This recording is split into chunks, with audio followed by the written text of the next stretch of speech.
Bonjour à tous et bienvenue dans cette nouvelle guidance. Alors cette fois-ci, si je ne parle pas trop fort, c'est parce que j'ai mon fils qui dort à côté. La dernière fois, je vous avais prévenu qu'il risquait potentiellement de faire du bruit. Là, à part des ronflements, ça risque pas. Mais du coup, je vais peut-être pas hurler, voyez. Pour cette guidance, pour cette semaine, je vous propose 3 tas de cartes. Voilà. Vous avez pour chaque tas de cartes une carte du Fairy Tail Lenormand, une carte de l'oracle aux Askia, une carte de Je prends mon envol, des cartes de l'accomplissement, ça commence bien, une carte cultiver la joie de vivre jour après jour et une carte pour avoir confiance en soi jour après jour. Voilà, je vous laisse choisir votre tas de cartes et on se reprend tout de suite.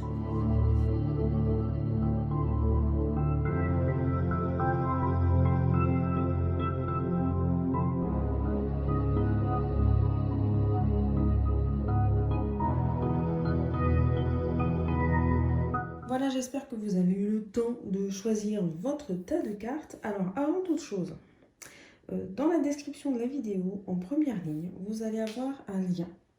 Ce lien mène vers une page où en fait je propose des services de tarot coaching. Pour vous résumer le truc, le tarot coaching, c'est un peu comme si c'était une guidance mais privée. Voilà. Tout est expliqué évidemment en mieux que ça et en beaucoup plus long. Donc je vous invite à aller voir cette page et vous avez plusieurs formules, comme ça vous avez un peu le choix. Voilà, c'était ma petite pub du jour. Maintenant, c'est parti, on commence par le tas numéro 1. Je vais commencer par l'oracle aux Askia. On commence par les grandes cartes, on finit par les petites. Voilà. Alors, en premier, nous avons l'arbre, qui représente la stabilité, l'enracinement et la concrétisation. Alors, effectivement, le fait, on parle souvent d'ancrage, d'enracinement. C'est pas toujours quelque chose de négatif de parler d'enracinement, en fait. On a l'impression que c'est négatif parce qu'on a l'impression que c'est on est à un endroit, on ne peut pas en partir, on ne peut pas en sortir. Mais finalement, ça représente surtout, comme indiqué sur la carte, la stabilité. Donc la stabilité, ça peut être une bonne chose si c'est ce que vous souhaitez. Si c'est pas ce que vous souhaitez, effectivement, si vous avez envie de changer, de bouger, de changer d'air tout le temps, c'est peut-être pas ça qu'il vous faut à vous. Ou en tout cas, l'arbre là, il vous représente dans cette phase où vous stabilisez dans un pan de votre vie. Et peut-être que pour l'instant c'est quelque chose de positif pour vous et peut-être que par la suite ça deviendra un peu plus, enfin pas négatif, mais que vous aurez envie de changer. La carte Je prends mon envol, alors ouvrez-vous aux véritables rencontres.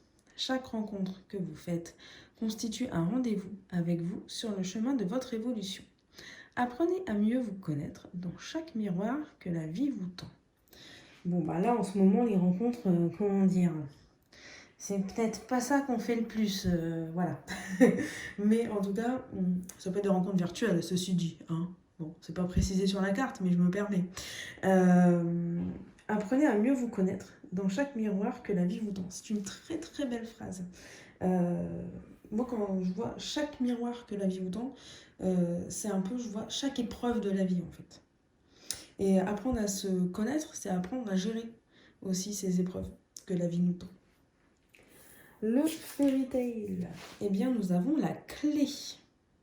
Alors la clé, c'est symbole pour moi de découverte, de nouveaux horizons en quelque sorte. Comme si on découvrait quelque chose. De toute façon, la clé, ça sert à ouvrir une porte. Hein, voilà. Et c'est peut-être un petit peu aussi l'inconnu. Voilà. L'inconnu, enfin voilà, on ouvre une porte, on ne sait pas ce qu'il y a derrière, on ouvre et on voit. Donc peut-être que pour l'instant, voilà, il y a cette notion de stabilité, mais il y a peut-être quelque chose, une découverte, une rencontre, il y a peut-être quelque chose à faire, quelque chose qui va, j'ai envie de dire, débloquer cette situation de stabilité qui peut-être potentiellement vous embarrasse un petit peu. Alors, cultiver sa joie de vivre. Je parle de mon bien-être et de ma joie. Dire c'est bon, je me sens bien, ajoute au bonheur de vivre. C'est ça la phrase? Oui. Oh là, elle m'a paru bizarre. En plus, c'est contagieux. C'est vrai ça. C'est vrai qu'on a toujours tendance à se focaliser sur tout ce qui est négatif. Mais bizarrement, dès l'instant où on porte notre attention sur ce qui est positif et on parle de façon positive et on exprime ses sentiments quand ils sont positifs et négatifs, mais surtout c'est positif. Et quand on tombe sur quelque chose, que ce soit un article, un film, une émission, peu importe, et qu'on essaye d'en voir le positif, d'en tirer le positif, forcément tout de suite on se sent quand même un petit peu mieux. Et effectivement, c'est contagieux.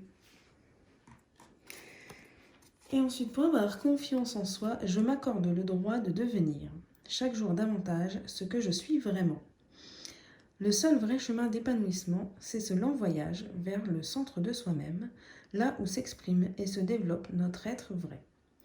Tout ce qui nous en éloigne doit être rejeté. On en revient un petit peu à ce que je disais tout à l'heure. Le seul vrai chemin d'épanouissement, c'est ce lent voyage vers le centre de soi-même. C'est-à-dire qu'on est toujours un peu dans cette notion de on se cherche un petit peu et on va se trouver. Voilà. Le plus important, c'est de réussir un petit peu à trouver sa voie, un petit peu à trouver ce qu'on va faire et vers quoi notre destin a envie de nous guider. On passe maintenant au tas numéro 2. Nous avons le printemps. Ça tombe bien, on est en plein dedans.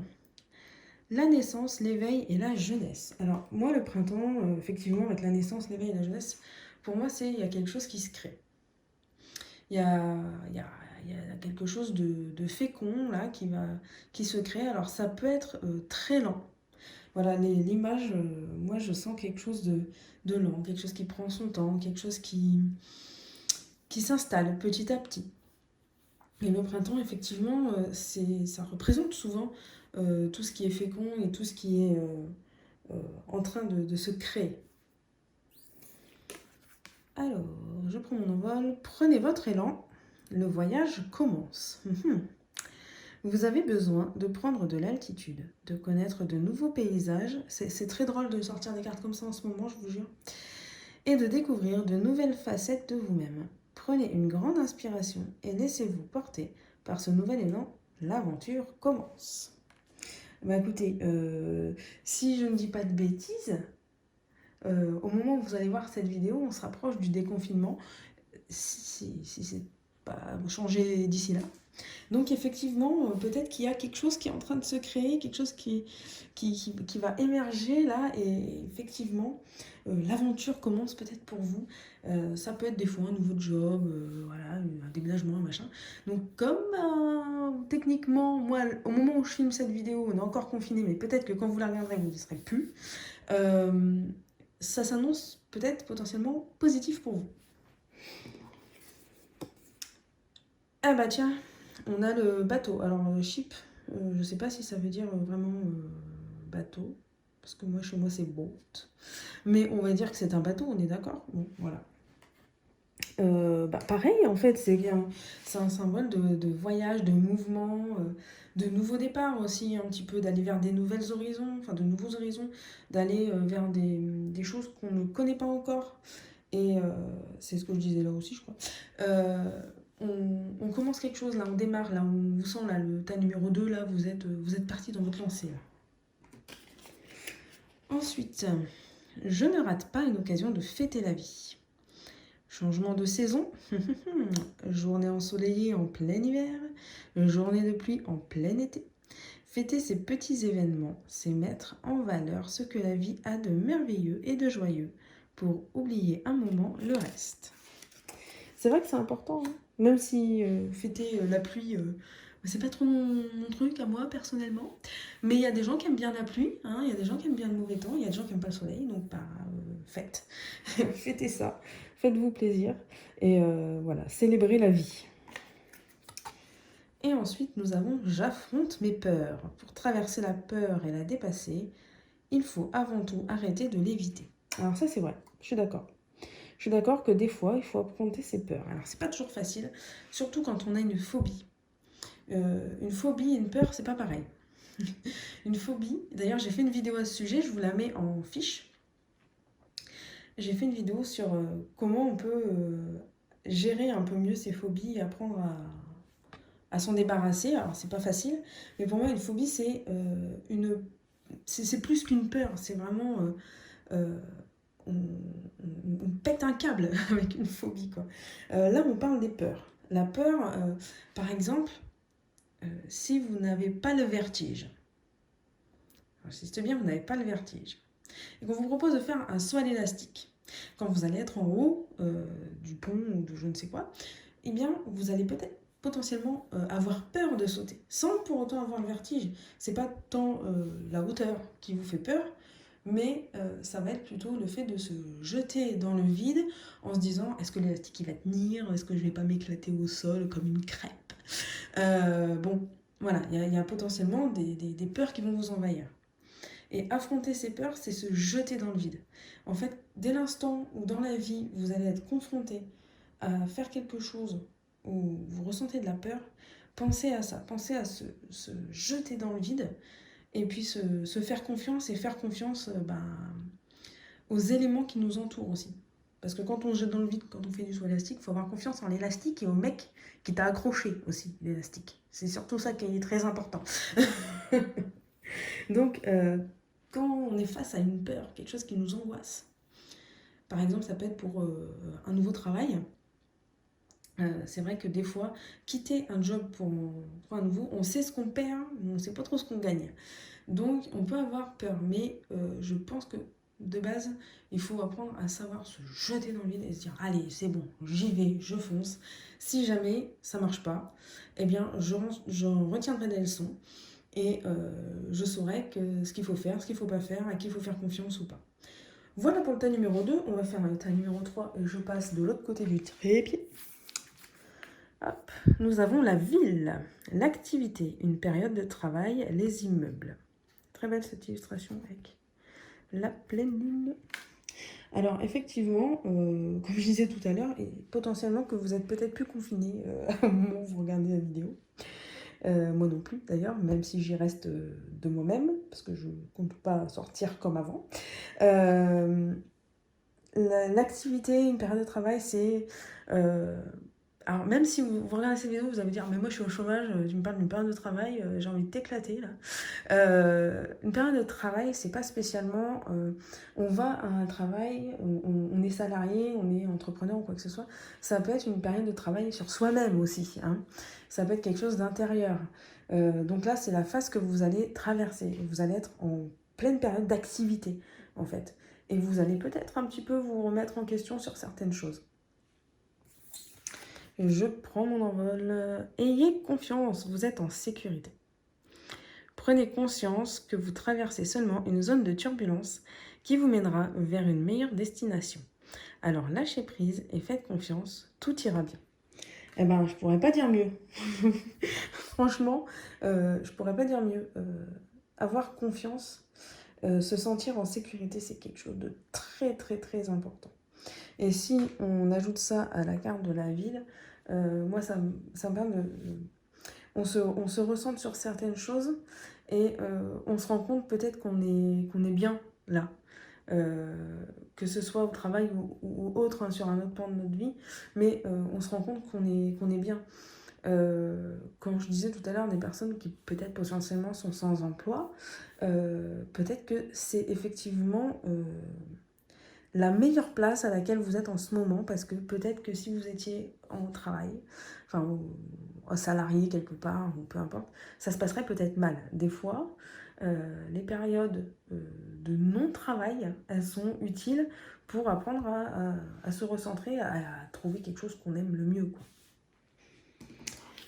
Le fairy tale. Ah bah tiens, on a l'ours. Alors l'ours, c'est symbole de protection et de sécurité. C'est marrant qu'on tombe encore là-dessus. Parce que, effectivement, moi, je vois l'ours, c'est comme le gros nounours à qui on a envie de faire un gros câlin.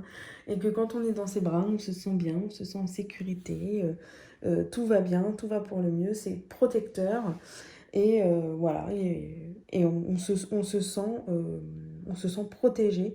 On a la sensation que rien ne peut nous arriver. Alors, cultiver la joie de vivre. Je me donne l'optimisme comme règle. C'est un outil puissant qui permet de transformer son destin. Le pessimiste freine l'évolution et entrave les changements. Et c'est vrai. C'est vrai que, comme on dit, il faut mieux voir le verre à moitié vide qu'à moitié... Non, pardon, je recommence.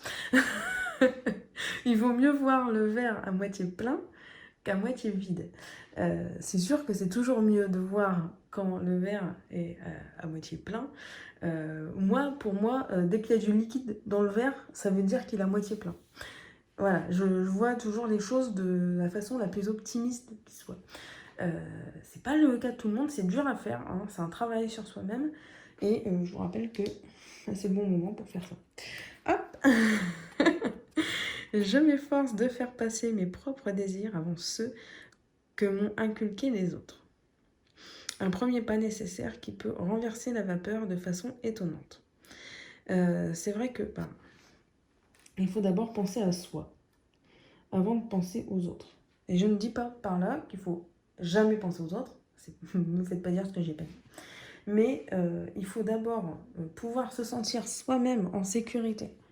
Être sûr que tout ira bien pour pouvoir penser aux autres. Si je prends sur l'aspect financier, par exemple, supposons que vous avez... Allez, il vous reste 10 € de monnaie.